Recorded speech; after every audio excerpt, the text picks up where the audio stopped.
Tidak,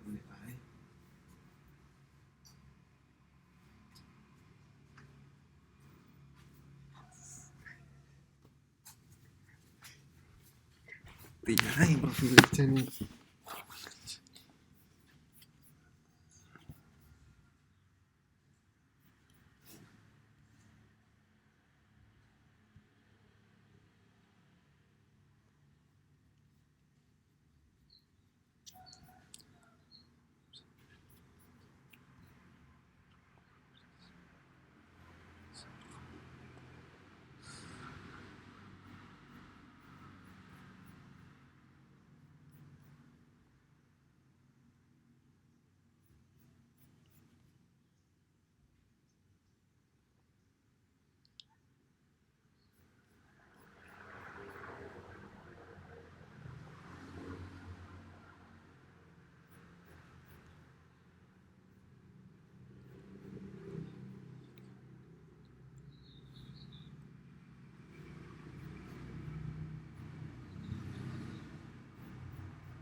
Sudah.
Tepat.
Jam 8 nih.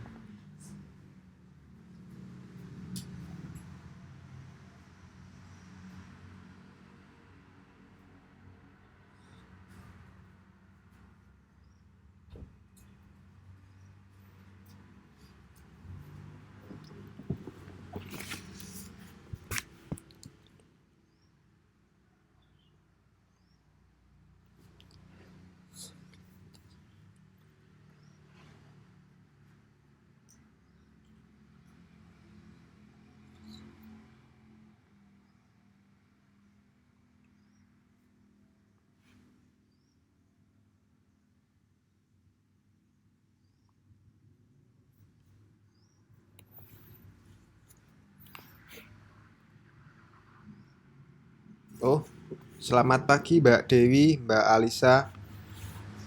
Gimana kabarnya? Mumpung masih lebaran, minal aidin wal faizin. Salam untuk keluarga di rumah ya. Ya, selamat pagi Pak. Selamat pagi Pak. Bapak. Mohon maaf lahir batin ya Pak. Ya, terima kasih Mbak Dewi. Mbak Dewi mudik kemana kemarin? Saya pulang ke Pati sih Pak. Oh, Ya,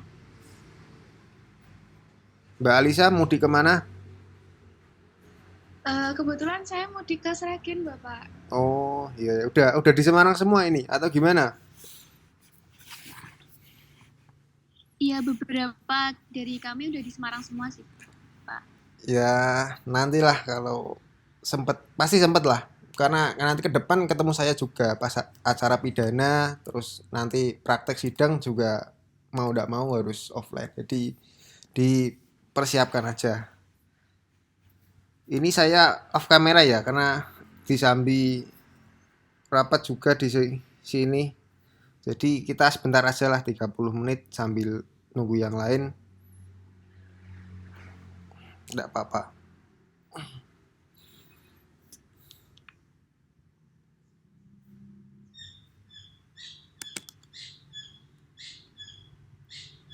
Baik, di pertemuan kedua kali ini terkait dengan subbab sejarah perkembangan hukum pidana di Indonesia. Jadi munculnya hukum pidana itu terdapat beberapa alur atau terdapat beberapa tahapan, tidak semerta-merta tiba-tiba muncul apa itu hukum pidana, tapi melalui proses yang cukup panjang. Nah, dalam hal sejarah perkembangan hukum pidana di Indonesia dibagi ke dalam 4 babak, yaitu zaman VOC, zaman Hindia Belanda, zaman pendudukan Jepang, dan zaman kemerdekaan.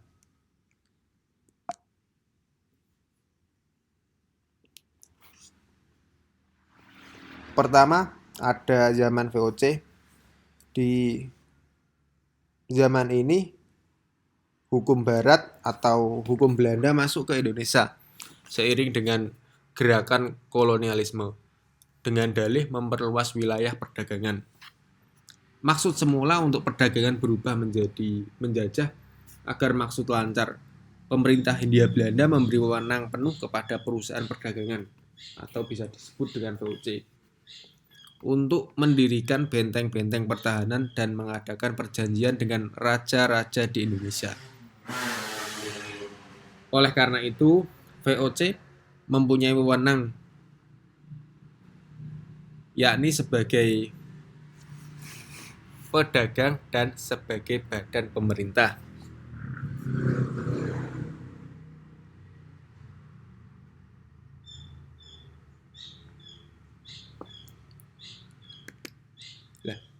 Dalam hal ini kedatangan pedagang-pedagang Belanda di Indonesia membawa suasana penjajahan untuk kepentingan-kepentingan perdagangan mereka berdasarkan Otoristengen General di negeri Belanda. Dalam hal ini VOC telah melaksanakan berlakunya peraturan-peraturan sendiri di Indonesia. Semula peraturan-peraturan tersebut terbentuk sebuah plakat-plakat, kemudian plakat itu dihimpun dengan nama Status Batavia atau Statu Batavia pada tahun 1642. Tetapi sebelum merupakan kodifikasi pada tahun 1848 diadakan Intermerstaverben merupakan dua peraturan pidana tertulis terutama yang diterapkan oleh Belanda. Walaupun dalam bentuknya yang sederhana yang memuat aturan pidana yang berlaku bagi orang Eropa. Pada zaman VOC ini terdapat sebuah hukum pidana dalam perdagangan yaitu status Batavia. Nah, hukum yang berlaku pada waktu itu adalah sistem hukum Belanda. Jadi VOC menerapkan aturan dalam perdagangan khususnya.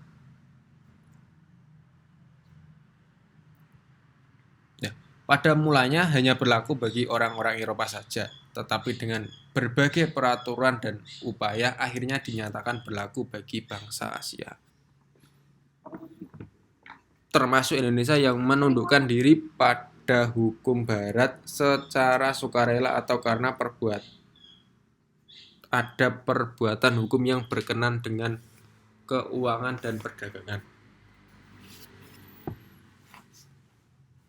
Hukum Belanda sendiri yang diberlakukan oleh VOC pada waktu itu antara lain hukum tata negara, hukum perdata, dan pidana. VOC sendiri tidak mengenal hukum lain selain hukumnya sendiri. Tidak ada perbedaan antara orang Indonesia dan orang Belanda. Semuanya termasuk ke dalam peradilan Belanda, yaitu Rood Justice, pengadilan asli yang dilakukan oleh kepala rakyat yang dianggap tidak ada.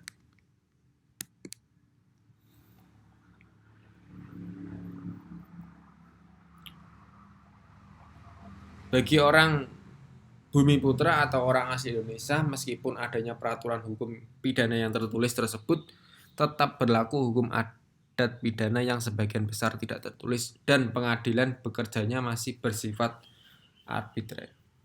Menjelang periode akhir abad ke-19, mulai dirasakannya perlu unifikasi hukum pidana.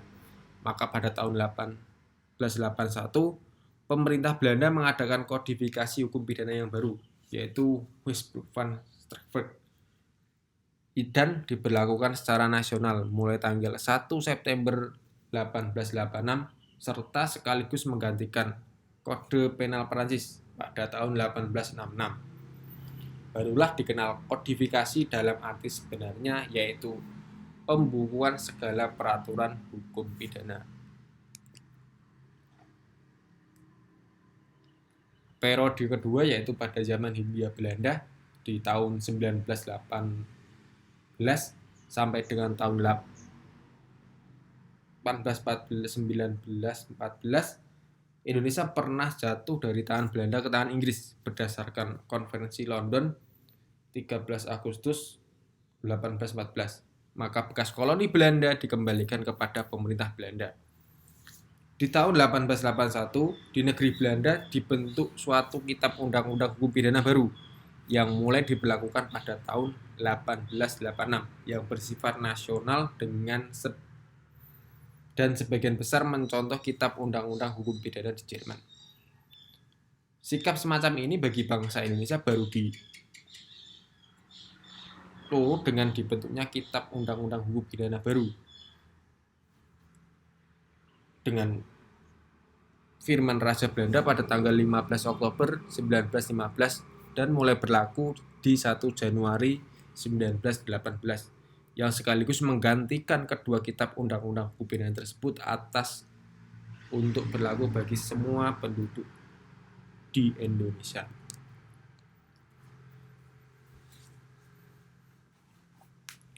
Bersamaan dengan hal tersebut diberlakukan juga beberapa peraturan seperti Gentierechten di 1917 dan Wisbehouden serta Dwang Overprinting. Dengan demikian berakhirlah dualisme hukum pidana di Indonesia yang pada mulanya hanya untuk daerah yang langsung dikuasai oleh pemerintah Belanda dan akhirnya untuk seluruh wilayah di Indonesia.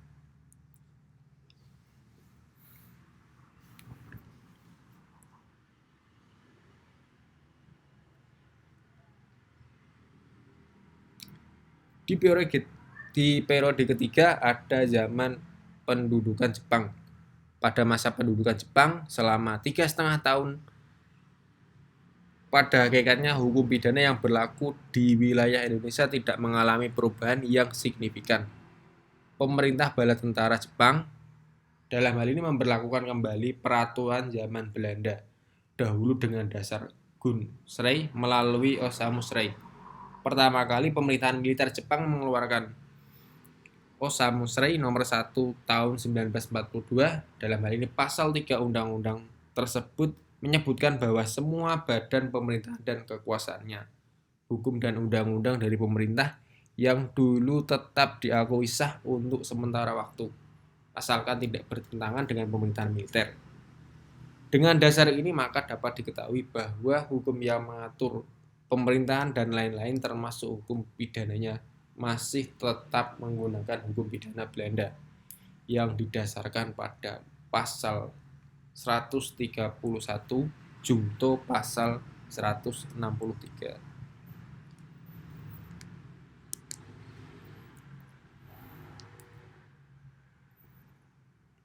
Untuk melengkapi hukum pidana yang telah ada sebelumnya, pemerintah militer Jepang di Indonesia mengeluarkan Gunsrei nomor istimewa 1942, Osamusrei nomor 52 tahun 1944, dan Gunsrei nomor 14 tahun 1942. Gunsrei istimewa nomor 1942 dan Osamusrei nomor 25 tahun 1944 berisi tentang hukum pidana umum dan hukum pidana khusus.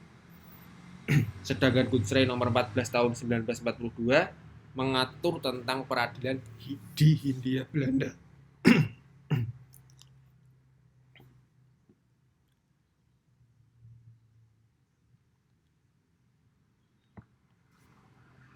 Ini yang menjadi tonggak hukum KUHAP dan juga hukum acara pidana. Pada masa ini Indonesia telah mengenal dualisme hukum pidana karena wilayah Hindia Belanda dibagi menjadi dua bagian wilayah dengan penguasa militer yang tidak saling membawahi. Di wilayah Indonesia Timur di bawah kekuasaan Angkatan Laut Jepang yang berkedudukan di Makassar dan wilayah Indonesia di bawah kekuasaan Angkatan Darat Jepang yang berkedudukan di Jakarta. Akibatnya dalam berbagai hal terdapat perbedaan peraturan yang berlaku di masing-masing wilayah. Keempat yaitu di zaman kemerdekaan. Pada masa pemberlakuan hukum pidana di Indonesia setelah proklamasi kemerdekaan 17 Agustus 1945 dibagi menjadi 4 masa sebagaimana dalam sejarah tata hukum Indonesia yang didasarkan pada berlakunya 4 konstitusi di Indonesia, yaitu pertama pada masa pasca kemerdekaan dengan konstitusi, kedua masa setelah Indonesia menggunakan konstitusi negara serikat, dan ketiga masa Indonesia menggunakan konstitusi sementara yaitu UDS 1950, dan keempat pada masa Indonesia kembali kepada UUD 1945.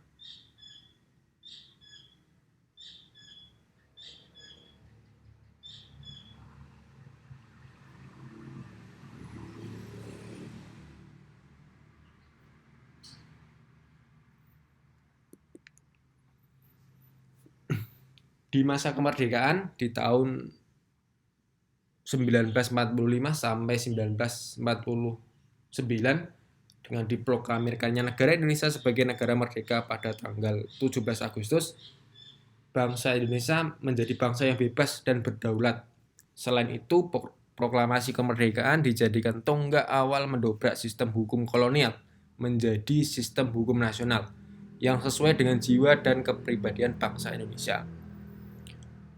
Bangsa Indonesia sendiri bebas dalam menentukan nasibnya, mengatur negaranya, dan menetapkan tata hukumnya. Konstitusi yang menjadi dasar dalam menetapkan penyelenggaraan negara kemudian ditetapkan pada tanggal 18 Agustus 1945. Konstitusi itu adalah Undang-Undang Dasar 45. Di dalam pasal 2 aturan peralihan Undang-Undang Dasar 45 menegaskan bahwa segala badan negara dan peraturan yang ada masih berlaku selama belum diadakannya yang baru menurut Undang-Undang Dasar ini. Di periode kedua setelah kemerdekaan yaitu tahun 1949 sampai 1950, di tahun ini negara Indonesia menjadi negara serikat sebagai konsekuensi atas syarat pengakuan kemerdekaan dari negara Belanda. Dengan perubahan bentuk negara ini, maka UUD 1945 tidak berlaku lagi dan diganti dengan Konstitusi Republik Indonesia Serikat. Sebagai aturan peralihannya, pasal 192 Konstitusi RIS menyebutkan peraturan perundang-undangan dan ketentuan tata usaha yang sudah ada pada saat konstitusi ini mulai berlaku tetap berlaku dengan tidak berubah sebagai peraturan dan ketentuan Republik Indonesia Serikat sendiri. Selama dan sekedar peraturan dan ketentuan itu tidak dicabut, ditambah atau diubah oleh undang-undang dan ketentuan tata usaha atas kuasa konstitusi ini. Dengan adanya ketentuan ini, maka praktis hukum pidana yang berlaku pun masih tetap sama dengan dahulu, yaitu Waidbrooke-Strasberg yang berdasarkan pasal 6 ayat 2 Undang-Undang Nomor 1 Tahun 1946 dapat disebut sebagai Kitab Undang-Undang Hukum Pidana. Namun demikian, permasalahan dualisme KUHP yang muncul setelah Belanda datang kembali ke Indonesia setelah kemerdekaan masih tetap berlangsung pada masa ini. Di periode ketiga setelah kemerdekaan, yaitu tahun 1950 sampai 1959, setelah negara Indonesia menjadi negara yang berbentuk negara serikat selama kurang lebih 7 bulan 16 hari, sebagai trik politik agar Belanda mengakui kedaulatan Indonesia, maka tanggal 17 Agustus 1950, Indonesia kembali menjadi negara Republik Kesatuan. Dengan perubahan ini, maka konstitusi yang berlaku pun berubah, yakni diganti dengan UUD sementara. Sebagai peraturan peralihan yang tetap memberlakukan hukum pidana pada masa sebelumnya, pada masa UUD sementara ini pasal 142 menyebutkan peraturan perundang-undangan dan ketentuan tata usaha yang sudah ada pada tanggal 17 Agustus 1950 tetap berlaku dengan tidak berubah sebagai peraturan dan ketentuan Republik Indonesia sendiri. Selama dan sekedar peraturan dan ketentuan itu tidak dicabut, ditambah atau diubah oleh undang-undang dan ketentuan tata usaha atas kuasa dasar undang-undang ini.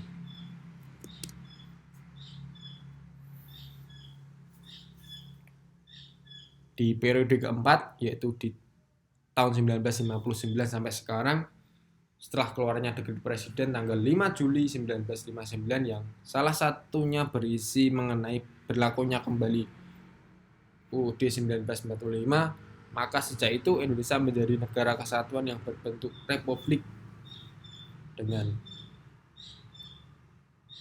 UUD 1945 sebagai konstitusinya. Oleh karena itu pasal 2 aturan peralihan yang memberlakukan kembali aturan lama, termasuk di sini hukum pidananya, pemberlakuan hukum pidana di Indonesia dengan dasar Undang-Undang Nomor 1 Tahun 1946. Kemudian berlanjut sampai sekarang.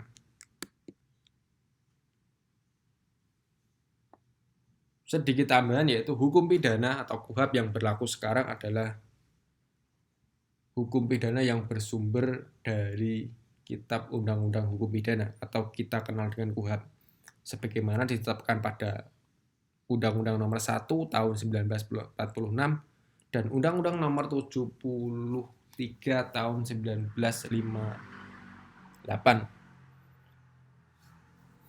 KUHP sendiri, ini harus ingat ya, KUHP sendiri terdiri dari 596 pasal yang terbagi dalam 3 buku. Bab 1 atau buku 1 berisi aturan umum dari pasal 1 sampai 103, buku 2 berisi tentang kejahatan pasal 104 sampai pasal 448, dan buku 3 berisi tentang pelanggaran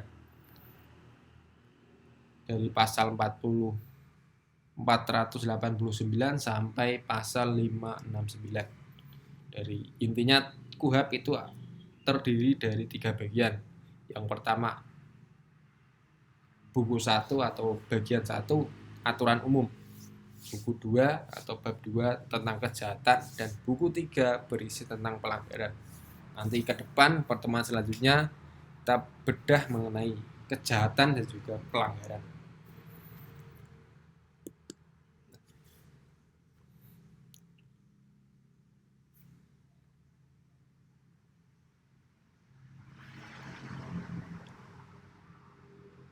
di Indonesia sendiri memiliki hukum pidana sendiri, yaitu melalui KUHP baru yang disahkan pada tahun 2022 dan direncanakan berlaku pada tahun 2026. KUHP yang saat ini kita gunakan merupakan KUHP warisan dari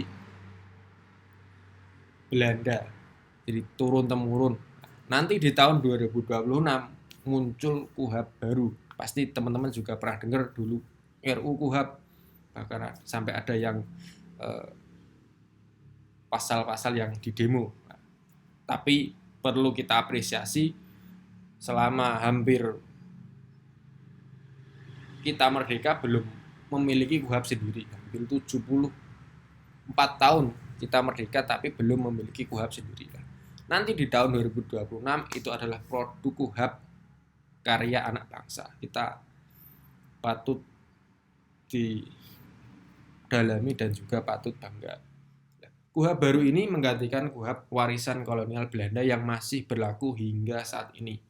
Pembaruan hukum pidana ini bertujuan untuk menciptakan sistem hukum yang lebih sesuai dengan nilai-nilai Pancasila, perkembangan masyarakat, dan kemandirian bangsa Indonesia. KUHP baru mencakup berbagai perubahan penting dalam hal tindak pidana, yaitu sanksi serta perlindungan hak asasi manusia yang diharapkan dapat meningkatkan keadilan serta kepastian hukum di Indonesia.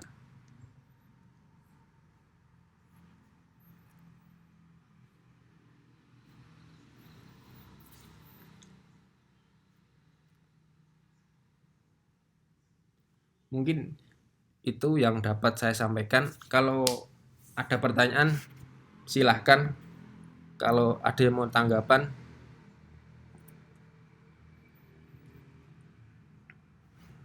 juga saya persilahkan. Di luar materi juga tidak apa-apa, yang penting masih berkaitan dengan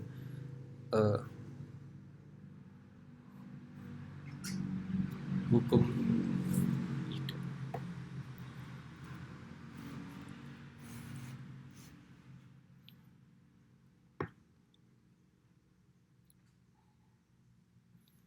Oh, ini ada yang baru gabung, ada Mbak Iza, ada Mas Fajar, Mas Ransi, dan Mas Satrio Prayogo. Minal aidin semua teman-teman, semoga bisa cepat ketemu nanti di kampus.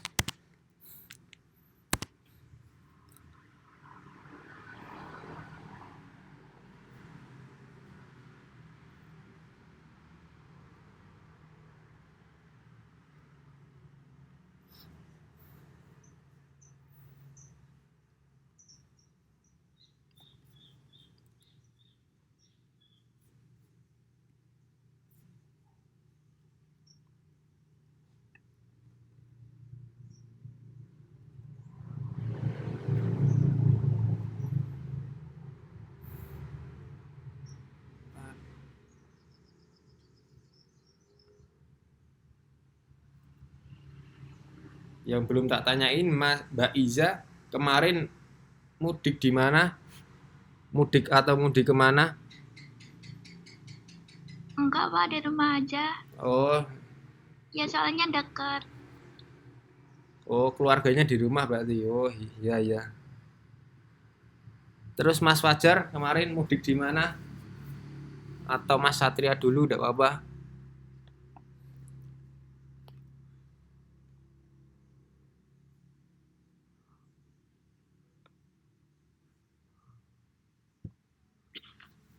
Saya ini Pak, kemarin ke Kudus mudiknya. Oh iya iya iya. Udah di Semarang Mas Satria?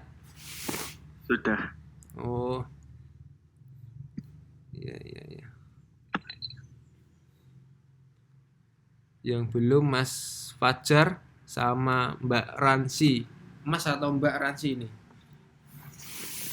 Saya kemarin mudik ke Blora, Pak. Oh, udah di Semarang sekarang Mas Fajar? Baru sampai hari ini, Pak. Oh Tadi, iya iya. tadi jam 8 baru sampai. Iya iya. Oke, iya iya.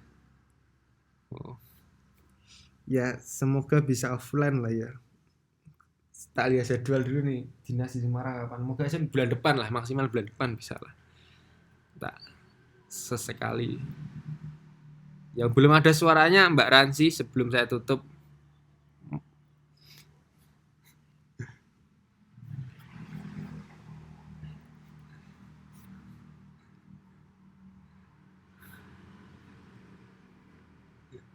Nggak ada nih Mbak Ransi.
Oke teman-teman, mungkin cukup untuk pertemuan kedua kali ini. Jangan lupa absen.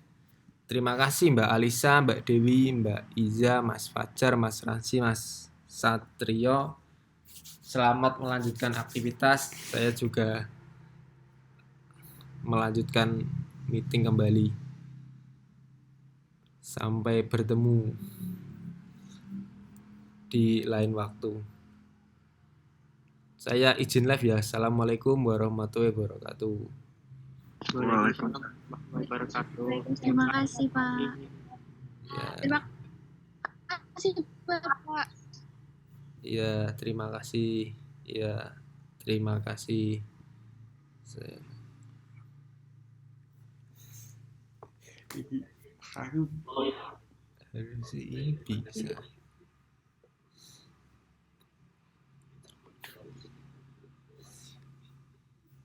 Keluar dulu nih. Keluar dulu.